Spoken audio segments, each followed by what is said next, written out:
Pay attention, please. Nation. Make sure you're not missing anything in your notes.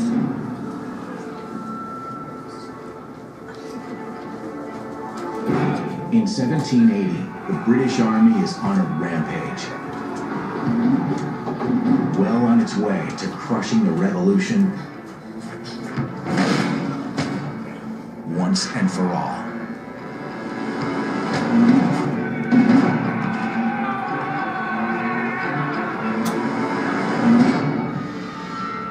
After fighting in the northern colonies leaves no decisive winner, the Redcoats pour into the American South. They have routed every army and militia force the Southern Patriots have thrown against them. Once they have control of the South, the British will redirect their full power on an isolated North. There's a key factor fueling their success. The South is teeming with tens of thousands of loyalists. The idea in London, at least, was that the South was more loyal and less of the hotbed of the revolution, farther away from Boston and New England. And so let's try the South. They'll be more loyal there. We can capture important ports and agricultural centers and kind of restart and regain the momentum in the war. The Southern Loyalists oppose the revolution mainly because their allegiance to the king is hugely profitable. There was an agricultural economy, and those products that were being produced on southern farms were shipped to Britain. And so that link was very close. So what do they have to gain by breaking away and becoming an independent country that now has to protect itself and spend money on national defense when they're making money the way things are going? Why change? Just because a bunch of hotheads in Boston don't want to pay their taxes? Doesn't make any sense. Now, as the British storm across the South, every Patriot fatality, every Patriot stronghold that crumbles, threatens to extinguish the dream of independence. Georgia and South Carolina have fallen.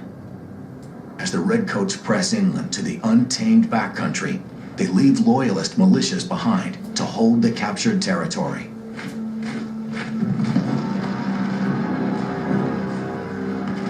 By 1780, 8,000 American Loyalists are fighting to crush the revolution, nearly equal to the number of soldiers in the Continental Army opposing them. In the South, the dark side of the revolution is fully exposed. They were fighting their own brothers and their own cousins, and it shows how personal this war really became. But the fight to the death between Loyalists and Patriots isn't confined to the battlefields. It sweeps through the homes of civilians, where ordinary people rise to extraordinary acts of courage. Nancy Hart is a mother of 8 and an outspoken patriot in the backwoods of Georgia. With her husband serving in the local rebel militia, she's often left on her own. Ma, Buford's fever broke. He wants ya. Nancy Hart embodied the tough, raw-boned frontier woman. She was reputed to be close to 6 feet in height, extremely strong. You did not cross Nancy Hart.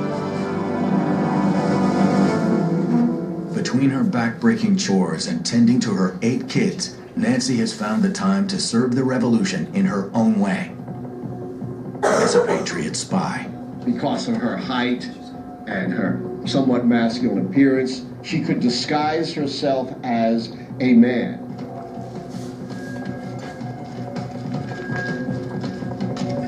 Who could cross over into the British encampments, and they would ignore this individual, thinking this man could pose no threat, and she would gather valuable intelligence for the Patriots. Nancy's covert moonlighting is never discovered. But like all patriots in the South, her allegiance alone is enough to attract the harassment of local loyalists.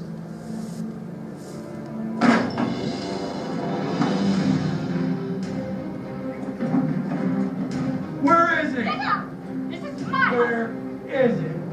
Where is it? loyalists were chasing a patriot and suspected that Nancy Hart was harboring this patriot that they were after. She wasn't. And how many men he has with Have you anything? I'm getting tired of asking these questions. Where's he at?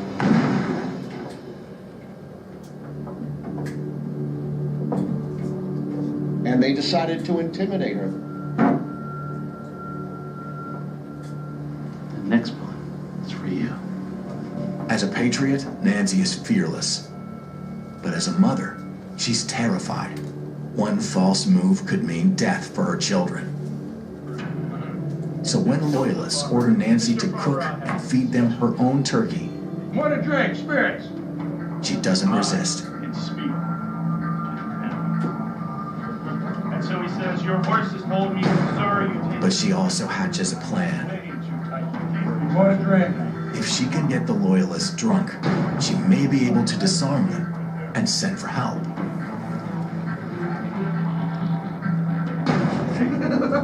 The soldiers had stacked up their muskets. And one by one, she was sneaking the muskets to her daughter.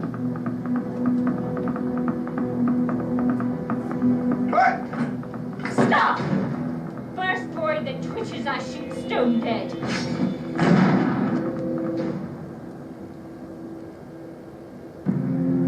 Who's next? Nancy manages to hold them off until her husband and the rest of the militia show up. And he wants to shoot them on the spot. And she says, no, that's too good for them. I want to see them strung out. And that's what they do. Skirmish by skirmish, hard-boiled patriots like Nancy Hart helped to slow Britain's advance through the South. But every bitter clash deepens the hatred between Americans on rival sides.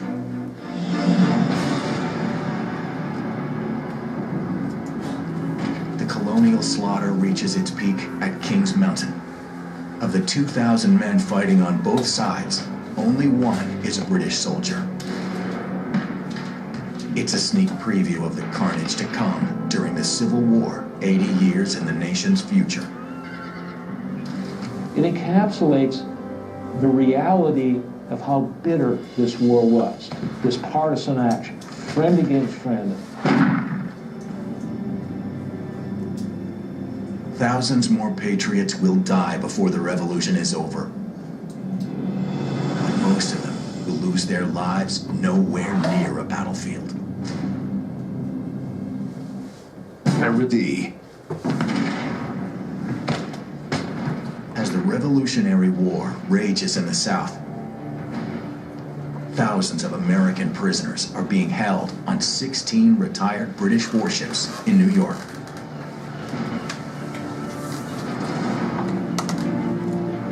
The POWs have been captured from every theater of the war, beginning with the thousands of soldiers that surrendered during the 1776 invasion of Long Island. The infamous prison ships are anchored. Do you remember the Long Island battle is what put Washington at Brooklyn Heights and caused the retreat across the East River? That was the Battle of Long Island, remember? In a bay in the East River that's now the site of the Brooklyn Navy Yard. Their masts, canvas, and rigging have been stripped away, and their gun ports sealed. In their glory days, they carried crews of 350 men. Now, as many as 1,400 are crammed below their decks.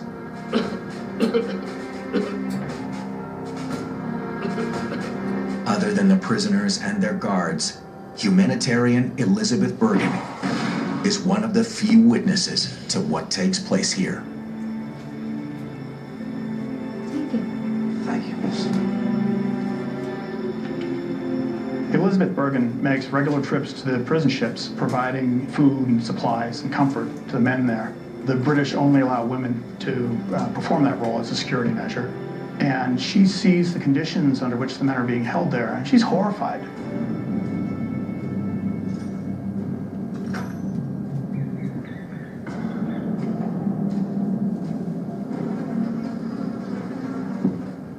The food was miserable, wormy bread, undercooked meat, and disease and malnutrition was rife among the prisoners.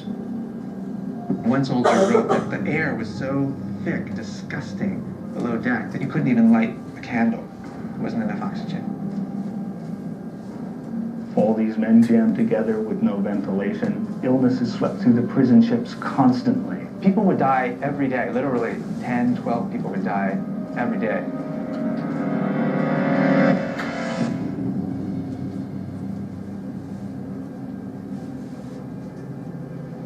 Each morning begins with the same grim command. Rebels! Turn out your dead! Every day, bodies were brought off the prison ships and taken to the nearby shore and buried right along the shoreline.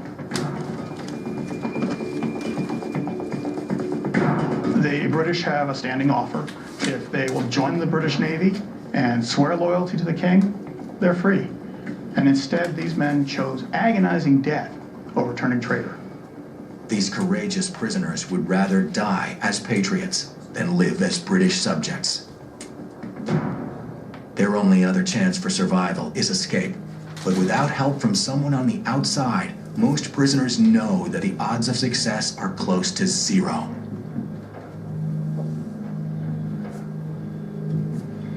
This will offer comfort. I'm not a believer, ma'am. Salvation lies within. History doesn't record the specifics of Bergen's bold escape plan. But some claim it hinged on a smuggled drug.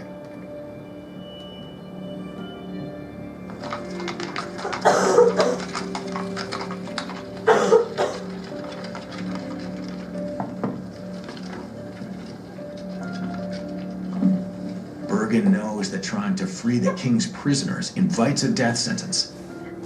But with the help of an American spy, she works out the last details of her daring mission. It's believed to have happened like this. At midnight, the smuggled drug is secretly placed in a guard's beer. As the drug takes effect, Bergen and her Patriot allies quietly row up toward the prison ship. Once the guard is unconscious, a prisoner steals his key to the hatch leading topside. The rescuers arrive just as the POWs emerge on the upper deck.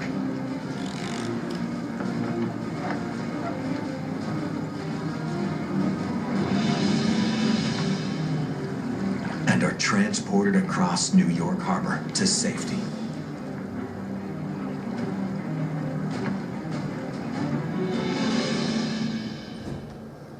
Elizabeth Bergen is rarely mentioned in the history books, but no man she rescued over the next several weeks would ever forget her.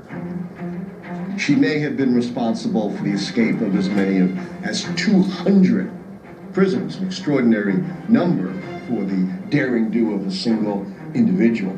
Eventually, the British discovered what she was doing, and they put a price on her head, 200 pounds. May not seem like much today, but that was about equal to 20 years of pay for a British soldier. Now a wanted woman, Bergen makes her own secret escape from New York, and at the urging of George Washington, is later granted a pension by the Continental Congress for her services to the nation. Her only regret is having to leave thousands of prisoners still in captivity to face almost certain death. Between 10 and 12,000 men died on the prison ships during the course of the war. So that's over a period of about 6 years when these ships were heavily occupied, some 12,000 men. By contrast, there were perhaps 8,000 Patriot battle deaths in the entire Revolutionary War. So it's possible that as many or more Patriots died aboard the prison ships than actually died in battle during the entire American Revolution. As rebels by the thousands die in British prisons, they're also falling in alarming numbers on southern battlefields. The quest for American independence is fading with them. But new heroes will step out from the shadows to keep the Patriots on the path to liberty. See. In South Carolina, 4,000 Americans launch a major offensive against 2,500 British troops in a desperate effort to push back Britain's relentless assault through the southern colonies. If they fail, Britain's conquest of the entire South seems all but assured. Although the Patriots outnumber the Redcoats, they are no match for Britain's commander, General Charles Cornwallis. Fire! The rebel defeat is also partly self-inflicted. Come on, move! Look where you're right! The day earlier, the starving soldiers had devoured a stash of unripe local peaches. Prior to Camden, the American troops were apparently suffering from dysentery, a good number of them, which made them anything but battle-worthy. So the real strength of the American force at this critical battle was much less than you would think it was on paper, and disease greatly contributed to the American defeat at Camden. Nearly 2,000 Patriots, half the Americans waging the Southern campaign, will be dead, wounded, or captured at the Battle of Camden. Without a miraculous turnaround, the South will fall, the North will follow, and the Revolution will be lost. The retreating Continental Army at Camden has abandoned a wealth of equipment on the battlefield, leaving a handful of Americans trying desperately to retrieve what they can as they run from the British advance. Among them is one supersized patriot. His name is Peter Francisco, but he's known as the Virginia Giant. Peter Francisco was an unbelievable physical specimen. 6'6", 260, 80 pounds, almost unheard of for someone to be that size in the 18th century, and just incredible physical strength. His heroics during the war often seem too incredible to be true, but none defines his legend better than what's said to have happened here. As the legend goes, he took an 1,100-pound cannon, hoisted it on his shoulders, and took it to a place where the British wouldn't find it. The story is commemorated in a United States postage stamp, so it does have some credibility. Truth or legend, we know for certain that George Washington calls Francisco How about that? a They made a one-man stamp army. after him. It's very clear that stories of Peter I'll Francisco's just great make a point strength right are here circulating all on the over. stamp. Dave, well, you know what this is a symbol for? I know this specifically because I graduated from high school in 1976. This is the bicentennial symbol. So during the bicentennial in 1976, the 200th birthday, or 100th birthday, 200th birthday of this deal, they start putting out stamps to commemorate people that did well or did unusual things in the Revolutionary War. And this just happens to be the stamp that came out in 1976 of Peter Francisco. One-man army. It's very clear You that could mail a stories stamp of for Peter 18 cents. Francisco's great strength were circulating all over. He was a character almost like Paul Bunyan, except we know that Peter Francisco was real.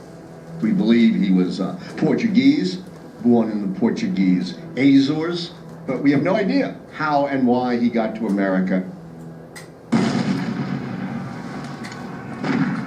Francisco isn't just famous because of his spectacular size and strength. He's one of the most fearless and ferocious warriors in the Continental Army. With every battle, he cements his reputation as a one-man wrecking crew. From Brandywine Creek in Pennsylvania, to Monmouth in New Jersey, to Stony Point in New York.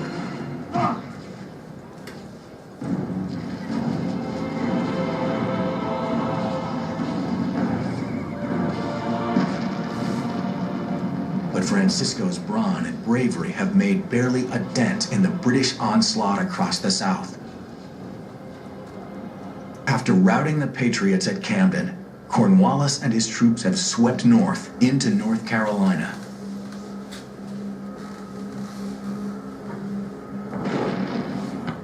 The depleted Continental Army, outnumbered and outclassed, can no longer engage the Redcoats in a major battle and hope to win. Their only chance is to break the rules.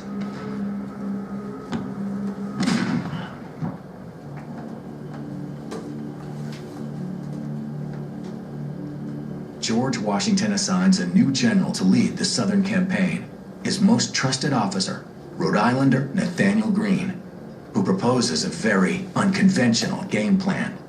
Nathaniel Greene changed strategies, and his new strategy proved to be brilliant. We shall hit the British Army, and we shall pull back each time we hit them. His objective was not to defeat the British in a pitched battle, but to wear the British out. The American strategy was, in essence, outlast the British, outwait the British. Don't go into a major battle, because one major defeat, and it's all over for the Americans. In a long series of hit-and-run skirmishes, Greene harasses Cornwallis and his army, with each battle ending in defeat for the Patriots. He described it as we fight, we get knocked down, we lose, then we get up and we fight again. Now that doesn't seem like a good way to win a war, but it was actually brilliant.